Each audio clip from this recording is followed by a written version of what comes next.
outlay or No, I don't think so. security threat. No, they think it might be bad fuel. We're going to find out. Nothing to hide. We'll find out. Sir, has there been a snag in terms of the South Korea trade talks? Is that how is that? No, I don't think so, Scott. Is there? No, there are just a lot of details to work out. It's a very complicated deal, and I think we're very close. Do you expect to finalize that on Wednesday, or will it maybe not quite be done? I think not quite, but I think the overall framework is done. We're just getting crossing the T's, dotting the I's. That's what Ambassador Greer's team does, and nobody's better at it than they are. Mr. President, you want to say something? Sure. So with the Korea deal, there are a few parts to this. There's some national security related issues which are really not my wheelhouse, and we have some pure trade issues where they've had some non-tariff barriers to us for a long time, and we've resolved a lot of those. So that's great. And then there's another piece which is really about investment going forward. The Koreans have a great plan to invest in U.S. shipbuilding, even more than they've already done it. And so they're talking right now, frankly, about how to implement Korean investment in the United States in the best way to make sure that we're... And especially towards shipbuilding. We're very much right. involved in getting the shipbuilding going again, which really we should have never lost. Years ago, they lost that. Many decades ago. But we were number one. We'll be either number one or right up around them. China's making a lot of ships.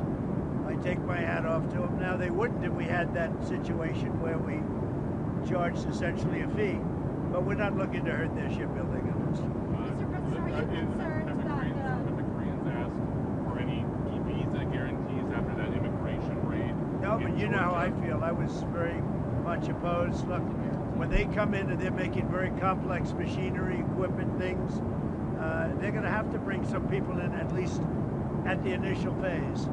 In that case, it was batteries. Batteries are very complex, and they're actually very dangerous to make. You can't just pick people off an unemployment line and say, we just, opened up a $2 billion battery factory. So we've got an understanding. And this is with the world. By the way, this is not just with South Korea. This is, when they come into our country, we have a lot of factories being built by foreign interests. When they come in, some of these factories make very, very complex, very highly sophisticated equipment. They've got to bring people in with them for a period of time. They'll teach our people how to do it, but even for a fairly long period of time, they're going to need expertise to be successful. And we're going to let people know, I'm letting them know right now, that when they come into our country, we can expect to see them bring in with them some very talented people that have been doing it for many years. They'll teach our people how to do it. Our people will be just as good as they are within a period of time, and it'll be a phase out. But we want them to bring in experts, and that's the way it is. Mr. President, what visa would they come under, and how long? We're going to have that set. We're doing a whole new plan for that.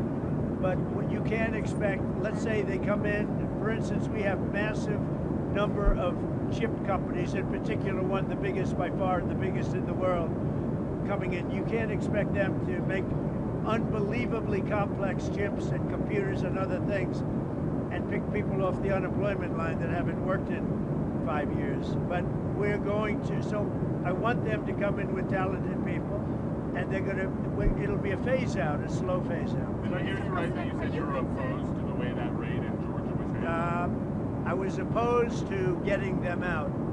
And in fact, before they got out, they were pretty well set. But before they got out, I said they could stay. They went, they left, and they're going to be coming back. Right. Did you see the results from the Argentina election? It looks like Milei's party. Wow, what a great question that is. I love that question because that was a big win. In Argentina, I want to congratulate the victor, and he was a big victor, and he had a lot of help from us.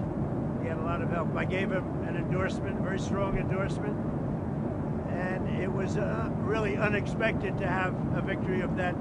Some people thought it would be hard to win, and not only did he won by a lot. So Argentina, that was a great thing, and I give Scott and I give Jameis and everybody, Marco, a lot of credit for that because, we are sticking with a lot of the countries in South America. We're focused very much on South America, and we're getting a real strong handle on South America in a lot of ways, including the fact that we don't want their drugs. We don't want drugs coming into our country, and you're seeing that. You had suggested that you might not proceed maybe with the swaps plan or with the changes to beef purchases. the Well, battle we'll see. action. We'll see. We're going to take care of. Look, we're going to take care of our ranchers one way. That we have two situations. The ranchers for 35 years have done very poorly. The cattle people, they've done very, very poorly, and now they're doing well, but the price is up. So what I can see happening is we're going to take some beef because I have to get the price down. I want to get most prices are down. If you look at energy and all the, I have things down, but beef is high, and the cattle ranchers are doing good. They backed me from day one. What we're going to do is we're going to make sure that they don't get hurt, but we have to also make sure that I get the prices down. I want to get the prices down like I did with eggs, like I did with lots of others. We had a couple of them where when I first took over, eggs were double and quadruple what they were. That was Biden's fault. A lot of this is Biden's fault too. And we're going to get the price of beef down, and I'm going to make sure the cattle ranchers don't get hurt. Mr. President, you talked about North Korea on your way here. Have you heard anything back from I Kim haven't Jong-un? mentioned it. I haven't said anything, but I'd love to meet with him if he'd like to meet.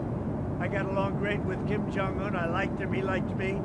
If he wants to meet, I'll be in South Korea. Would you extend your trip in order to try to meet Say it. Kim? Would you extend your trip in Asia in order to meet with him? Well, I hadn't thought of it, but I think the answer would be yeah, I would do that, sure.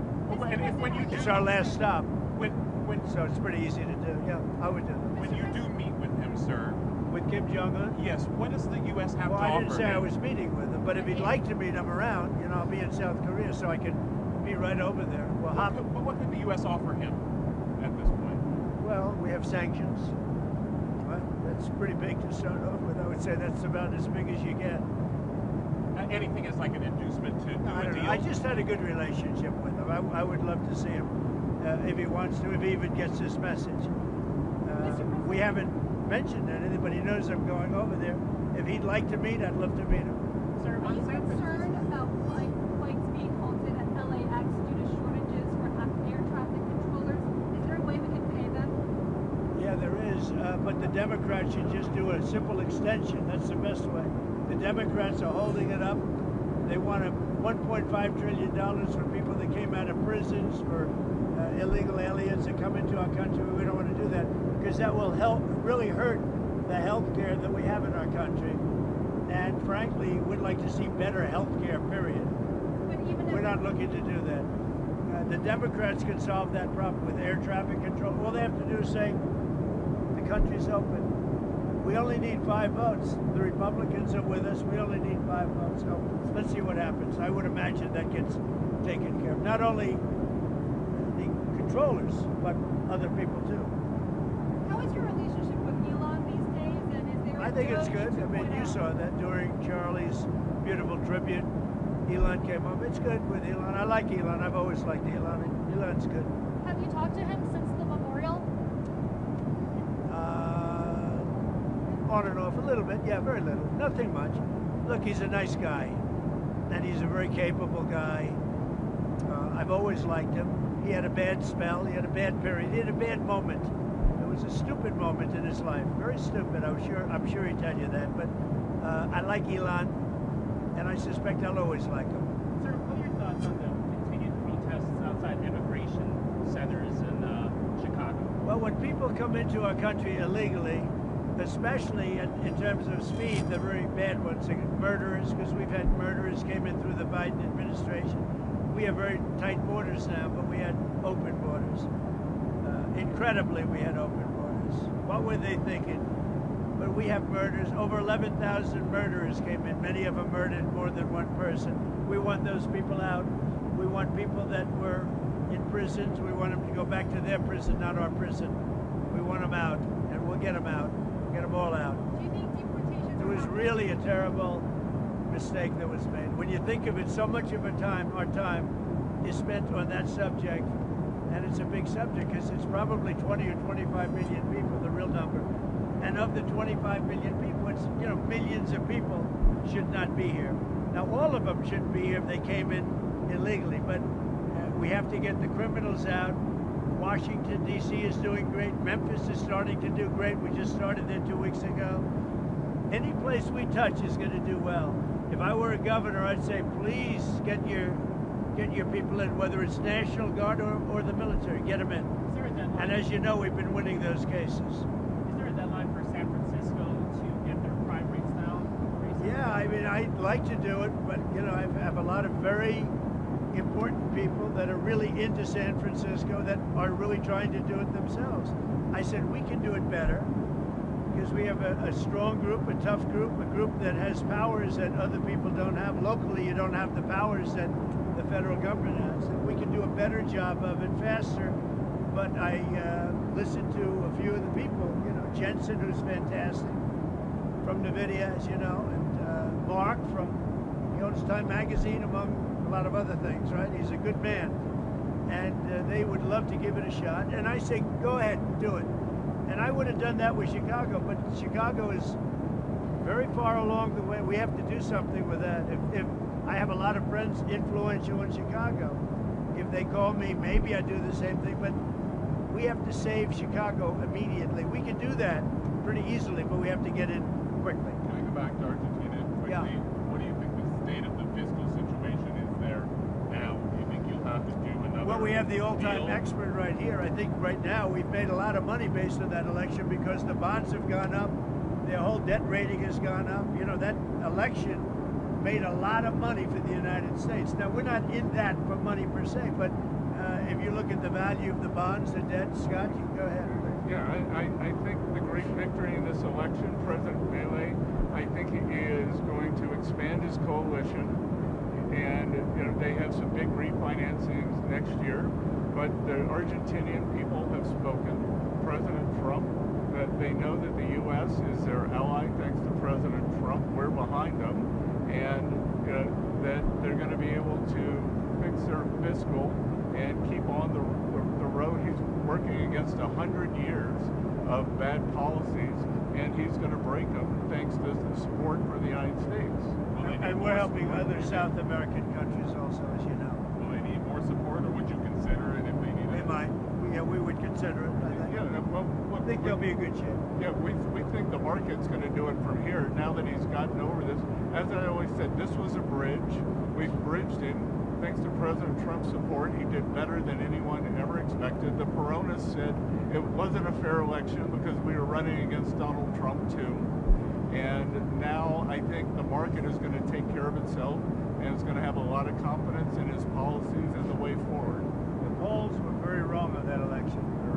I mean, the polls really got it wrong. That was an election they said was going to be lost, and not only was it won, but it was won by a lot. And maybe we did help. I hope we helped. Sir, for you or Secretary Rubio, over the weekend, Israel assassinated a military official of the Palestinian Islamic Jihad movement. Does that violate the ceasefire law between Israel and Hamas, or are they treated as a separate group? You're talking about the strike against the Palestinian Jihad individuals? Yes. Yeah, look, Israel didn't surrender its right to self-defense. Obviously, the ceasefire is based on obligations on both sides. By the way, we'd also like to see Hamas speed up the return of hostage bodies. We still have 13 hostages, 2 Americans included. But we don't view that as a violation of the ceasefire. They have a right. There's an imminent threat to Israel, and all the mediators agree with that. How transparent is the Trump administration? You got Scott, you got Jameson, you got Marco.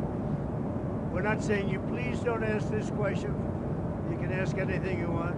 There's never been anything like this. Do you agree with that? Well, I just wanted to ask a clarifying question from my earlier thing. You said 5 Fed candidates. That's Waller, Hassett, Warsh, Ryder, and Bowman, right? Reader, and Bowman. Yeah, all right, thank you. I just wanted to clarify. Whether a surprise 5th, and you added a surprise 6th occasionally with Secretary Bessent. He likes what he's doing too. I don't think you couldn't pull him out of there no matter what. It's like Caroline. How's Caroline doing? Good? Would you say she's doing good or just okay? I think she's doing. She's been very gracious to us. She's doing very good. Yes, no, Without her, we wouldn't be here right now. She's doing great. When do you think you'll make a decision on the Fed? Last Fed? I'd say maybe by the end of the year. Yeah, before Christmas, right around. I think by the end of the year. Early next year, but by the end of the year. We want to get too late out as soon as possible. Sir, We want to be too early with too late. Sir, Steve Bannon said in a recent interview that there could be plans for you to be able to run and potentially win a 3rd term in 2028. Is that something you'd be willing to challenge the court to be? Well, I haven't really thought about it. We have some very good people, as you know. but I have the best poll numbers I've ever had. I mean, I just solved 8 wars and a 9th is coming. I believe Russia, Ukraine will happen. But we just did, we just left, and when you look at the treaty we just did, that was a war that was thousands of people were already shot at the border. And when you look at what we just did, was pretty amazing. Pretty amazing. We got a lot of good credit. And I really have to thank Malaysia for that, because they really, the Prime Minister and everybody really helped get the 2 countries together. But it was quite a great peace treaty. But that was one of 8. And makes me feel good. I mean, it's millions of people that we saved. I saved the lives of millions of people. That's what's important. Yeah. Who are the very good people? They are good people. What? You said that for 2028, they're very good people. Who are they? Well, we have great people. Well, I don't have to get into that, but we have one of them standing right here. We have JD, obviously. The Vice President is great. I think Marco's great. I think, I'm not sure if anybody would run against us. I think if they ever formed a group, it would be unstoppable. I really do. I believe that. I would love to do it. I have my best numbers ever. It's very terrible. I have my best numbers. If you read it, am I not ruling it out? I mean, you'll have to tell me. All I can tell you is that we have a great group of people, which they don't. They have Jasmine Crockett, a low IQ person. They have AOC's low IQ. You give her an IQ test, have her pass like the exams that I decided to take when I was at Walter Reed. Those are very hard, they're really aptitude tests, I guess, in a certain way, but they're cognitive tests. Let AOC go against Trump. Let Jasmine go against Trump. I don't think Jasmine, the first couple of questions are easy. A tiger, an elephant, a giraffe, When you get up to about 5 or 6, and then when you get up to 10 and 20 and 25, they couldn't come close to answering any of those questions. The readout from Walter Reed mentioned advanced medical imaging. Did you get an MRI? Can you tell us what that was? I did. I got an MRI. It was perfect. Yeah. Can you tell us I mean, what I gave it you was? the full results. We had an MRI, and in the machine, the whole thing, Yeah. and it was perfect. Yeah. Can you say what in particular they were? You could ask the doctors. In fact, we have doctors traveling with us, but I think they gave you a very conclusive. Nobody has ever given you reports like I gave you. And if I didn't think it was going to be good, either I would let you know negatively, I wouldn't run, I'd do something. But the doctor said some of the best reports for the age, some of the best reports they've ever seen. One theory on how you might try to serve a 3rd term is that you could run as the vice president. Yeah, I'd be allowed to do that. Is it the White House or the White House counsels or your legal position? I No, guess, you'd be allowed to could do that, but I wouldn't. I wouldn't do it. And I think it's too cute. Yeah, I would rule that out because it's too cute. I think the people wouldn't like that. It's too cute. It's not. It wouldn't be right. Sir, a golf-related question. Do you mind? Personally, the most difficult shot for you in golf. You mean right now? Well, yeah. How will you play it? The most difficult shot. It used to be chipping, but I've become a very good chipper. I hit them all pretty good. I'm a pretty good golfer. I won 38 club championships. That's pretty good. I mean, pretty much I hit. I'm very solid, very consistent, pretty long. I mean, I hit the ball pretty long. I play with Gary Player. Gary's 90, and he shot 70 with me the last time we played, which is pretty amazing from 6,800. Putting is pretty good. Putting's pretty good, yeah. Putting's used to be. I'd say putting used to be the best, but I'd say putting is pretty good. Yes. Sir, can I ask just one more trade question? There were some tweaks to the Vietnam deal where they're going to have some 0 tariff items that can come into the United States. Yeah. Why was that change made? I don't know. That's just there's a handful of things like coffee, etc. The type of stuff we don't make in the United States or grow, like climatologically we can't. So it makes sense if people are going to do a deal with us, we'll give them a good deal there. But overall, 20% on Vietnam. And we want to get coffee down a little bit. So just to clarify, technically that was stuff that was at 20 and now will be brought to 0. Is that? Well, it's just brought to whatever congressional level of tariff there is, right? I mean, this is, we have a huge deficit with Vietnam, and so they've taken down all their tariffs to 0 on everything. All gone. All the non-tariff barriers gone. They're going to accept all our autos, all our standards, all of that. We have 20%. Which, by the way, on people them. said impossible to get. They did say impossible. They're all gone. Yeah, yep. And so we just have a few items like that that we can't grow or extract from the ground in the United States. Certain spices, right, that we don't grow in America, that kind of thing. How worried are you still about the risk of transshipment through Vietnam from Yeah, China? so part of the deal, they've agreed to a duty of